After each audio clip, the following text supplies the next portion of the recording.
Seja bem-vindo, você é ouvinte Band News FM em mais um Band News Informe. Estamos juntos todos os finais de semana para discutir saúde, atividade física, esporte e bem-estar.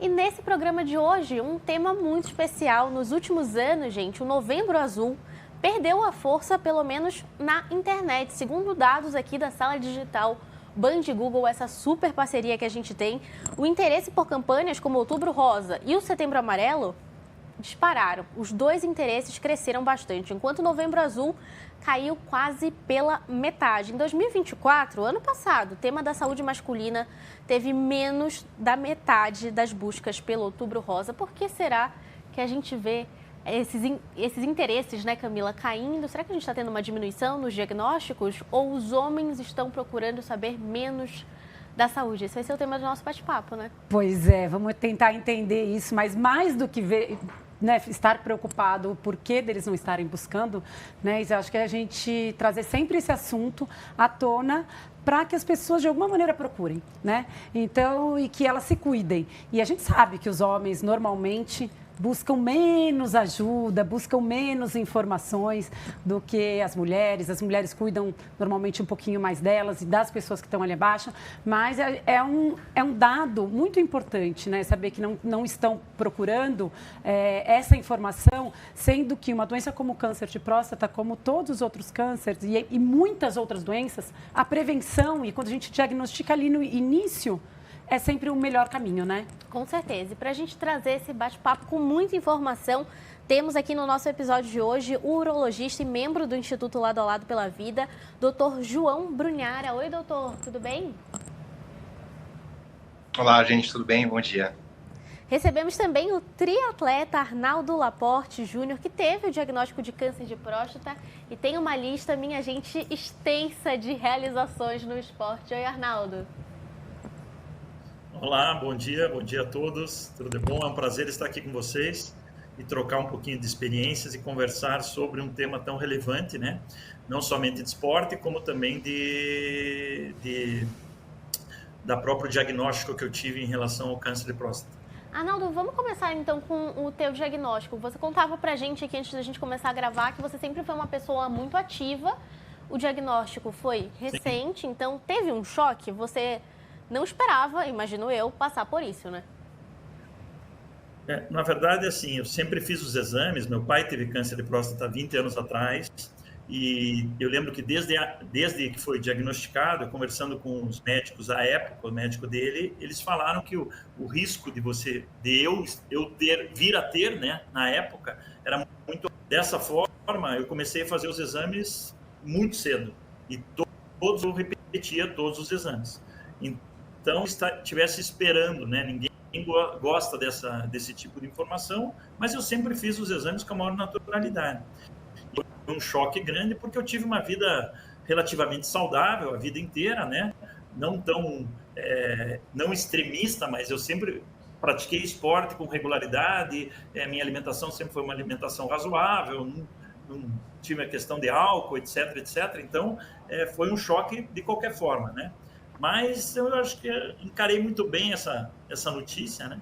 E acabei dando continuidade para a vida como se nada tivesse acontecido. Hoje virou uma história apenas. Quantos anos você tinha quando recebeu o diagnóstico? Foi 2022, hoje eu tenho 56, então 3 anos atrás, né? Com 53 anos. Foi em novembro de 2022 que eu tive a notícia e a informação que eu estava com câncer, né?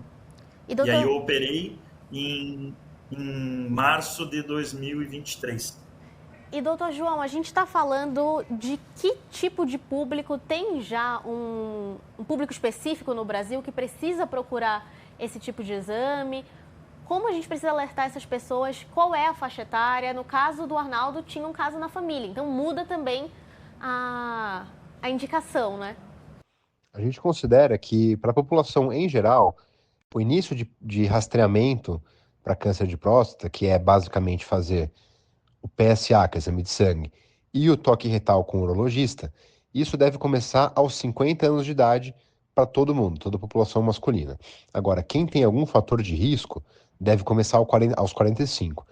E aí a gente considera fator de risco ser ou afrodescendente, que tem um risco um pouco maior, ou ter histórico familiar, como é o caso do Arnaldo, ou, mais recentemente, também os indivíduos obesos entraram nessa categoria de risco maior.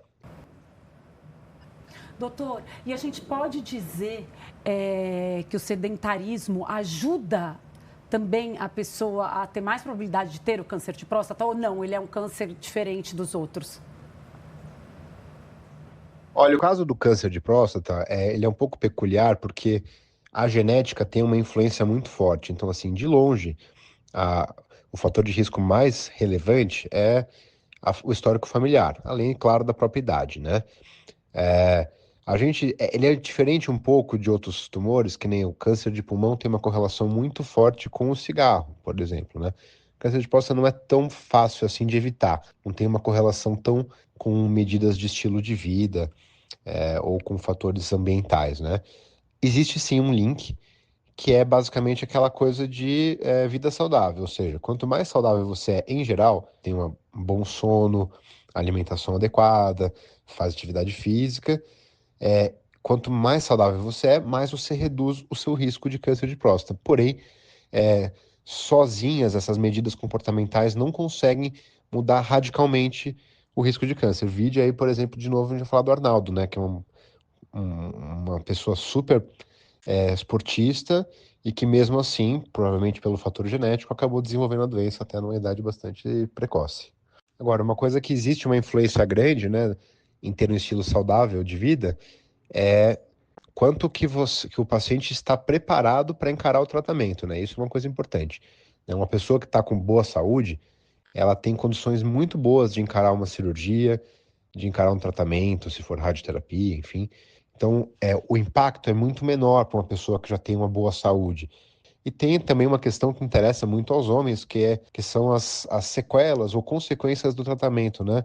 O pessoal fala bastante sobre ter câncer de próstata ou tratar o câncer de próstata e depois desenvolver problemas como incontinência urinária ou uma impotência sexual. Os indivíduos que têm uma saúde muito boa, eles vão ter uma chance bem mais favorável de ter um desfecho positivo nesse sentido, de manter uma boa continência e uma boa potência, né? Então, quanto melhor tiver a saúde, mais tranquilo vai ser o tratamento e menores vão ser as sequelas ou efeitos colaterais desse tratamento.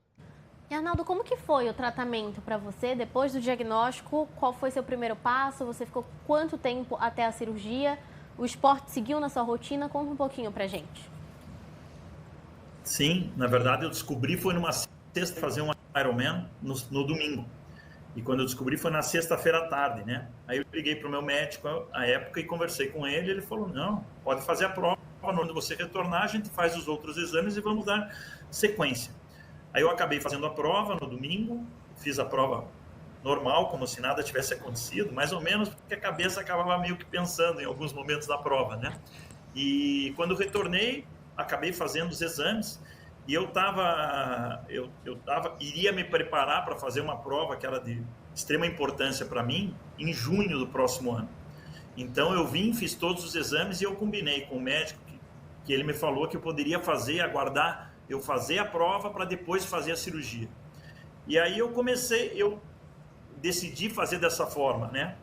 E aí a ideia na época foi fazer exames todos os meses para ver se não estava tendo um crescimento, né? Fazer os exames do PSA para ver se ele não tinha um aumento e um salto no número, né? Tem um coeficiente, né? E se esse coeficiente saltasse ou mais do que dobrasse, aí existia um risco. E foi o que aconteceu. Em fevereiro eu fiz um exame, no final de fevereiro, e ele deu um salto, meu PSA muito alto, e aí eu decidi, naquele momento, fazer a cirurgia o quanto antes, para não nada que viesse a postergar. Acabei cancelando o evento, né, e a prova, e aí no mês de março, no final de março, dia 30 de março, eu fiz a cirurgia.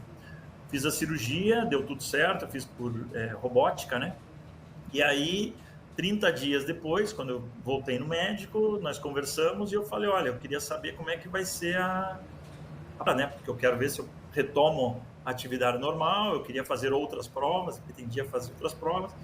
Ele falou, não, tudo bem. Eu falei, não, porque hoje eu vou me inscrever no Ironman, isso 30 dias depois da cirurgia. E aí aquela vai ser minha motivação. Eu ainda estava com dificuldade, até estava andando relativamente devagar, etc. E aí naquele dia mesmo eu me inscrevi numa prova que era dali a 3 meses. E aquilo foi meu fator motivador para poder voltar a treinar e voltar e a ter um objetivo maior, né? E aí eu consegui, eu treinei antes da cirurgia, eu treinei até o dia anterior à cirurgia, como se nada tivesse acontecido, que foi justamente isso que o próprio Dr. João comentou, que era quanto mais você estiver bem fisicamente, melhor, menor os riscos das consequências da cirurgia. E foi o que aconteceu. Eu treinei, no dia anterior eu treinei 3 horas e meia, no dia anterior à cirurgia, fiz a cirurgia, depois dos 30 dias eu voltei à rotina normal e 3 meses depois, ou melhor, 4 meses depois da cirurgia, eu fiz um outro virada de chave, né? Que era para poder voltar à vida. Doutor João, quando a gente está falando do exame, então, para diagnóstico desse tipo de câncer, não tem como fazer por exame de sangue? O que se procura num exame de toque? O que é identificado lá? Para quem não tem ideia, nunca fez esse exame, o toque serve para quê e se procura o que ali? Olha, o ideal mesmo é combinar as duas coisas, né? Fazer o toque retal anualmente e o PSA. Quando você faz só o PSA, potencialmente você pode perder aproximadamente 15% dos diagnósticos, segundo algumas séries de estudos que existem. Ou seja, o PSA sozinho, ele é bem melhor do que não fazer nada, né? Ele já ajuda bastante, mas o ideal é você conseguir combinar as duas coisas, né? No toque retal, o que acontece? A gente está ali palpando a próstata, né, através do toque e vendo se a consistência dela é normal, porque a próstata normalmente ela tem que ser lisinha e o que a gente chama de fibra elástica, que é uma consistência que é mais ou menos a consistência da palma da nossa mão. É uma coisa que você consegue apertar e ela cede um pouquinho. Quando você está com alguma suspeita de tumor, você encontra um nódulo, né? Seja uma próstata endurecida, seja algum nódulo específico ali, alguma irregularidade. Existem tumores que podem não aumentar tanto o PSA, pelo menos numa primeira fase. E é por isso que você pode acabar perdendo alguns diagnósticos se você ficar só no PSA e não no toque retal associado.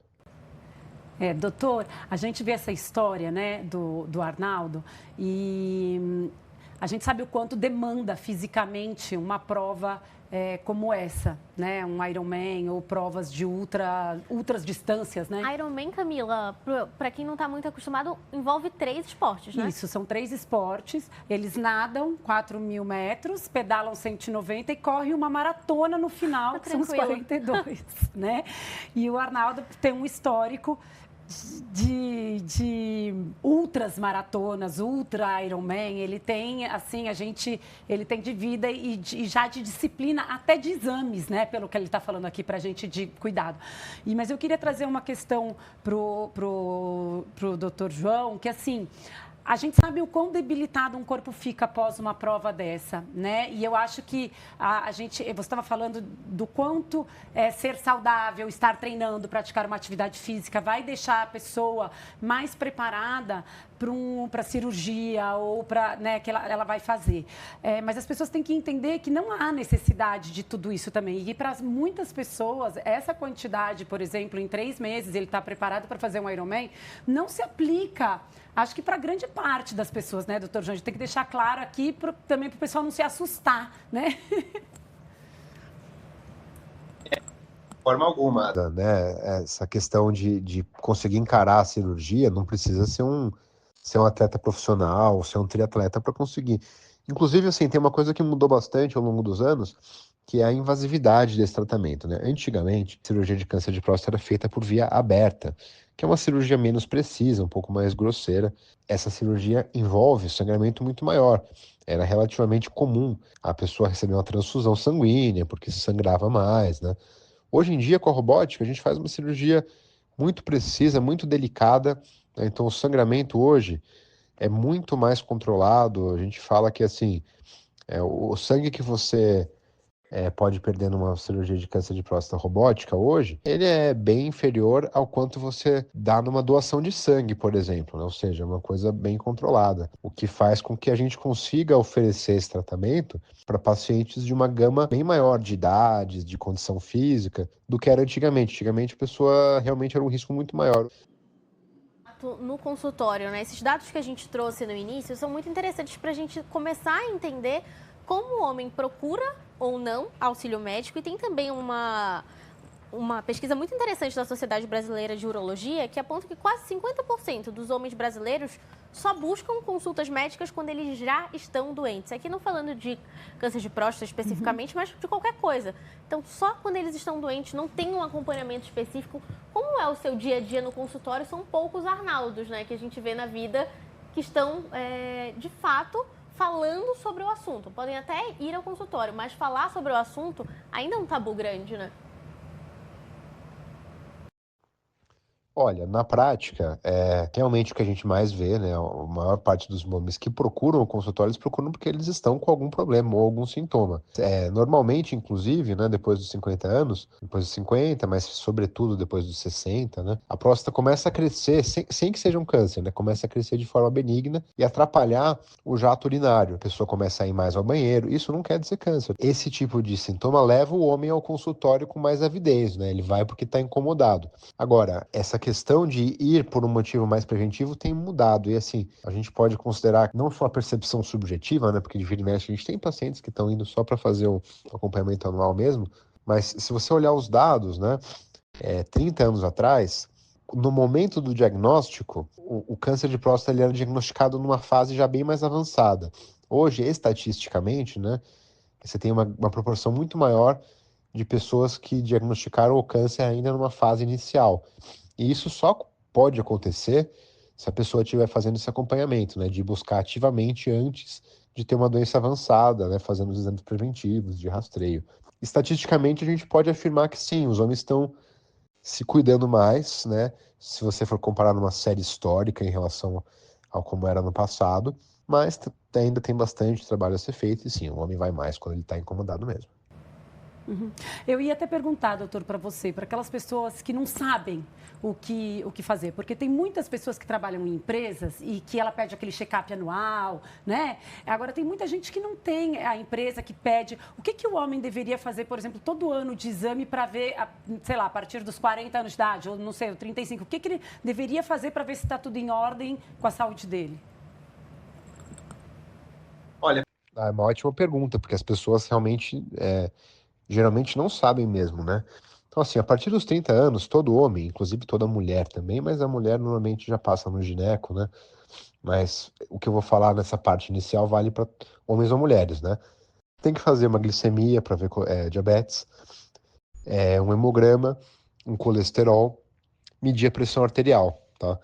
Essas são as medidas mais básicas, né? Então, se você for pensar, toda pessoa deveria ter contato, seja com um clínico geral, o homem pode ter um cardio ou um urologista, quem tem posto de saúde próximo de casa, né, e tem se consulta no SUS, pode fazer acompanhamento com o médico de família, né, mas quer fazer esse rastreio para doenças que são de saúde geral, e principalmente as cardiovasculares, né, que tem a ver então com pressão, diabetes, colesterol, tudo mais. E fazer um eletro também do coração.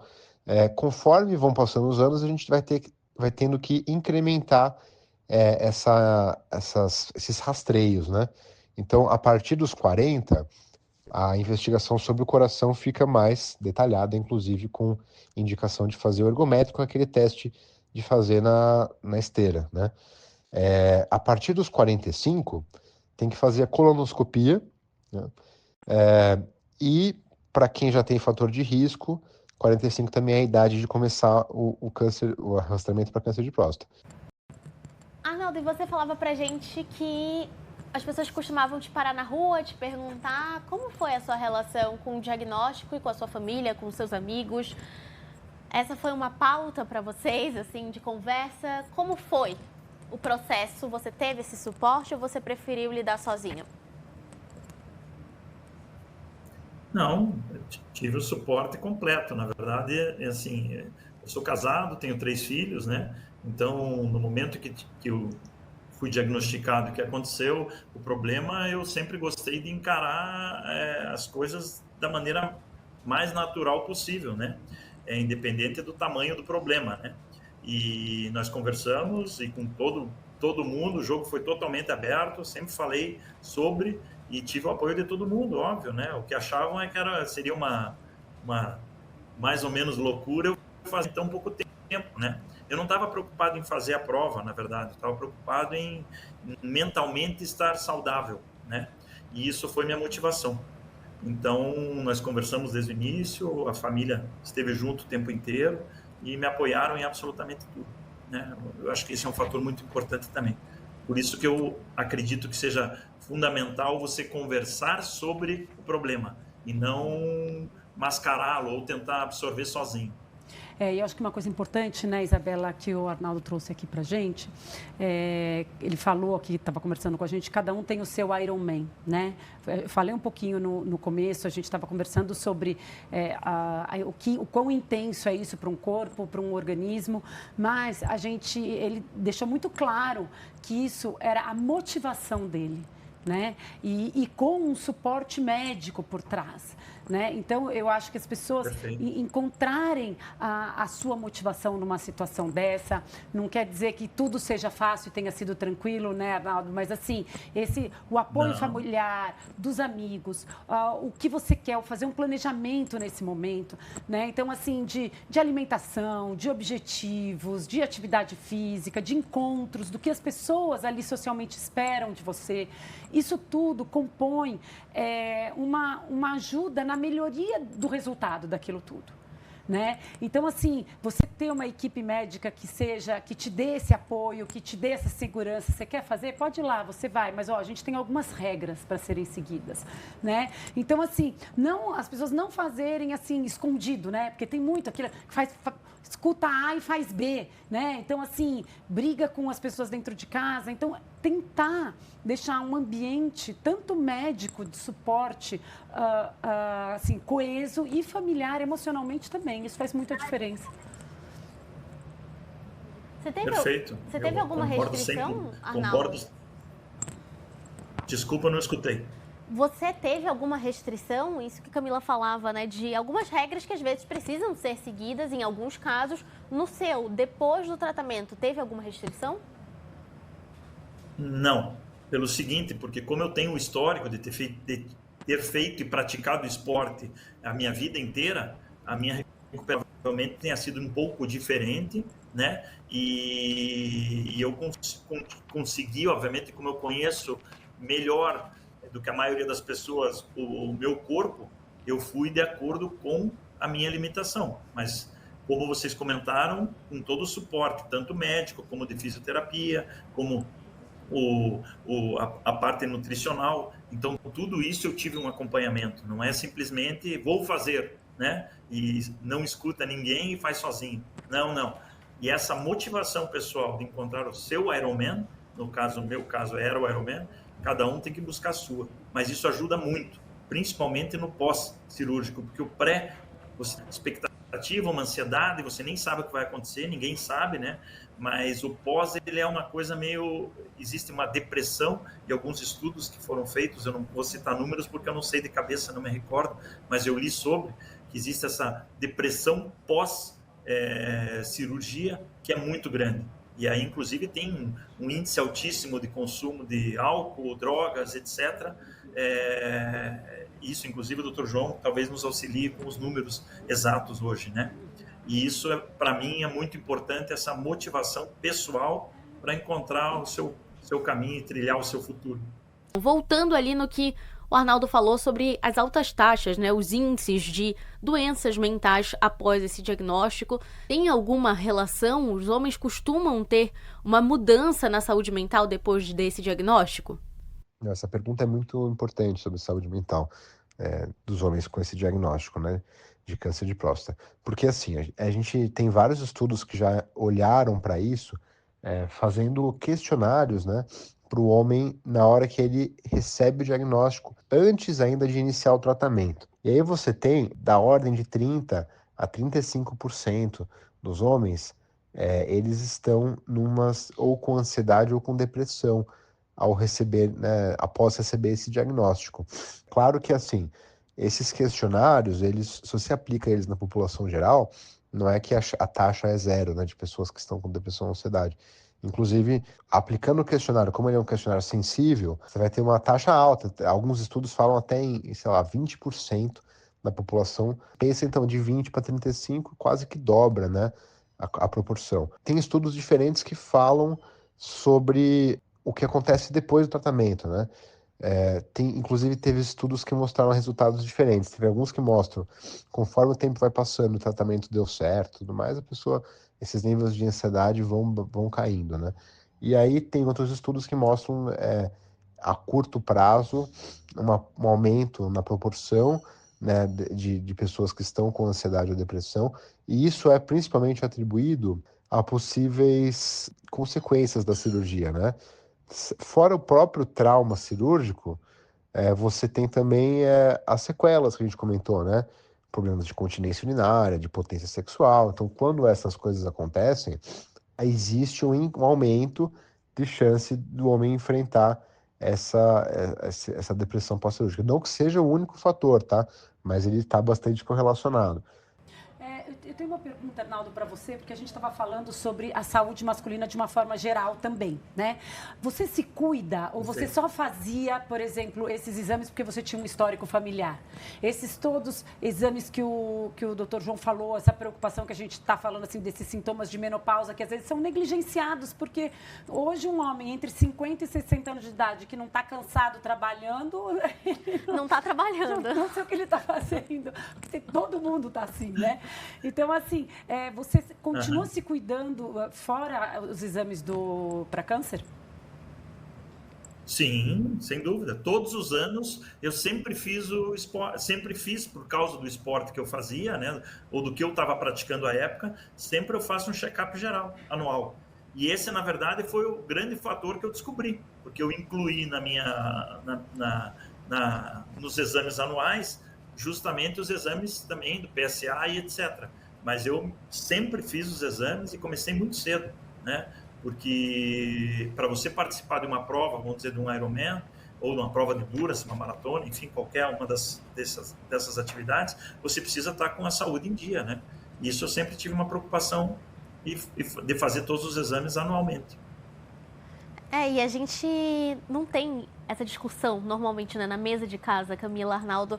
Muitas vezes você fala com as mulheres da sua família sobre esses exames. As mulheres começam a falar agora sobre menopausa, mas eu, pessoalmente, em nenhum momento familiar vi os homens falando sobre a saúde deles. Muito difícil isso. Muito difícil de acontecer. Já as mulheres falam, né? Falam, eu tô com esse problema aqui, eu tô com isso, eu tô com aquilo. Os homens não falam. Depois do seu caso, Arnaldo, você percebeu alguma mudança no seu ciclo social, dessa conversa? O que você enxerga hoje? Eu vejo a gente, por exemplo, o clube que eu frequento diariamente, muitas pessoas vêm conversar comigo, mas a maioria ainda tem uma restrição absurda. Ano passado eu dei uma reportagem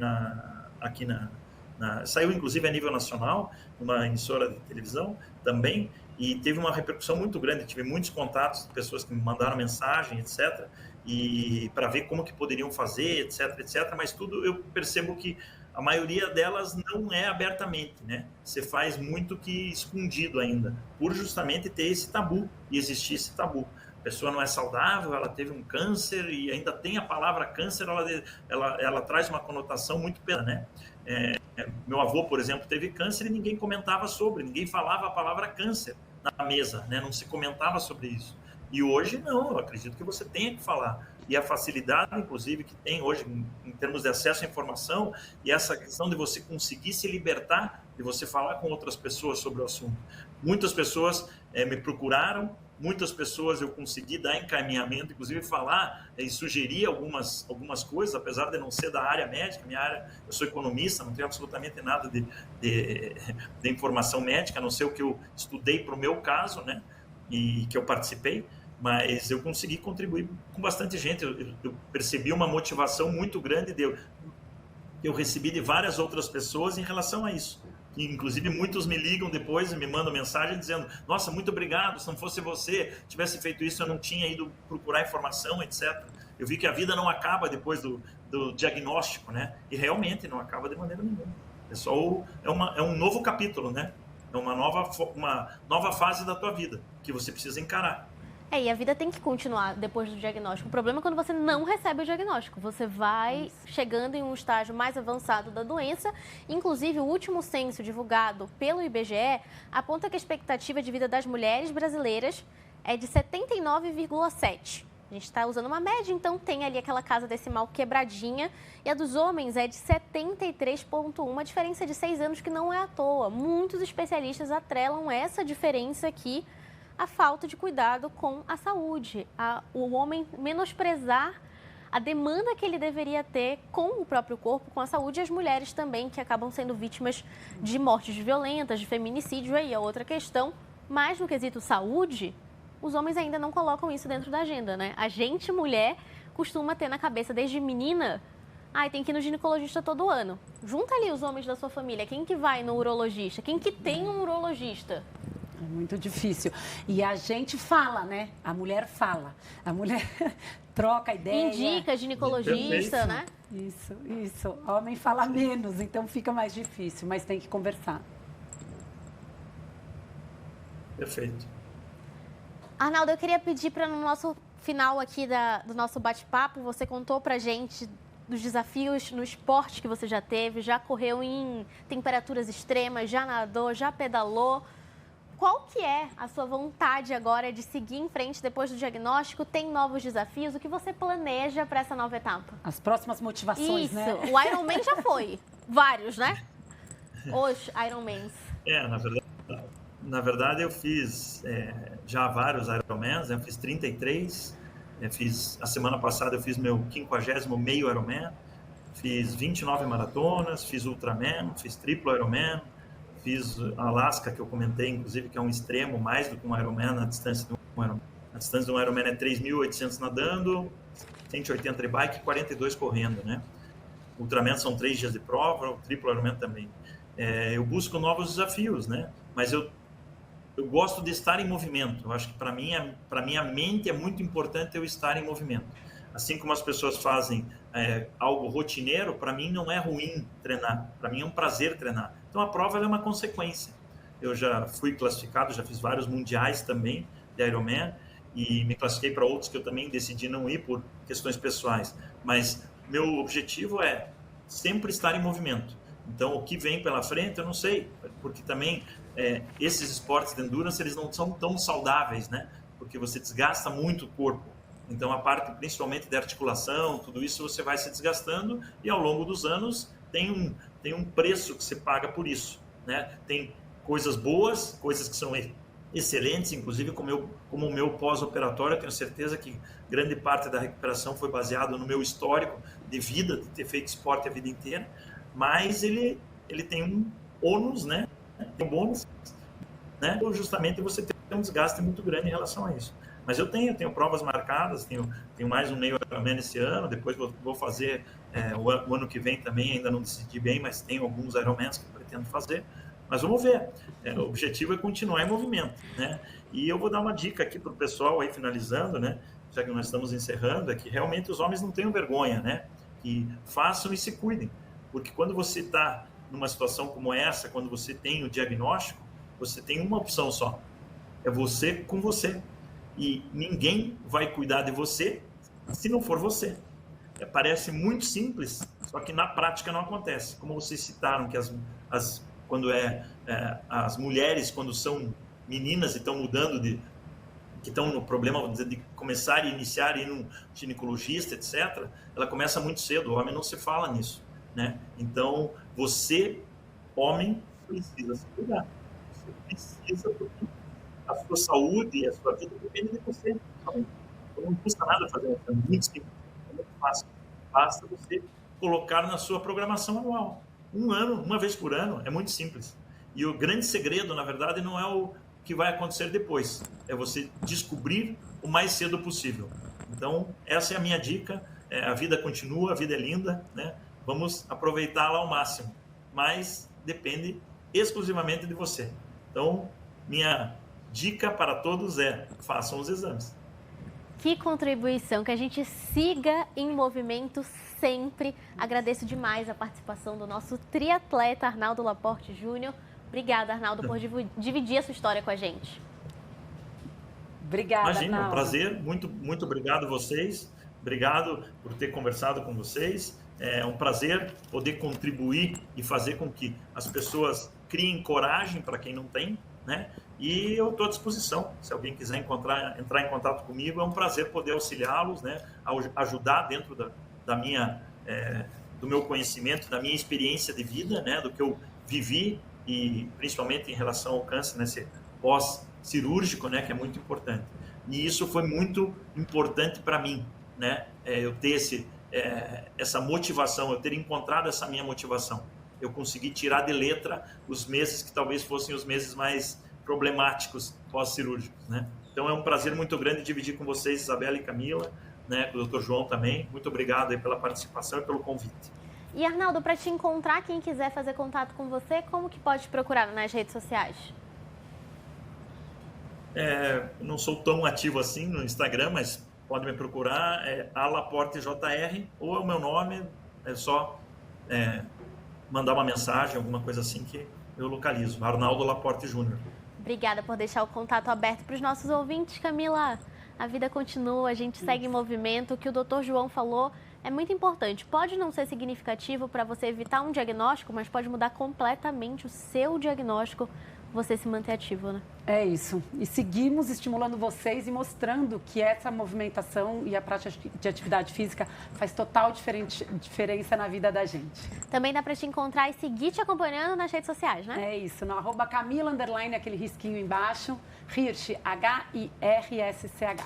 A gente volta no próximo final de semana com mais informação sobre saúde, esporte, bem-estar, tudo aqui no seu Band News Informa. Agradeço a produção da Nicole Rodrigues e a direção de imagem do Glauco Genovese.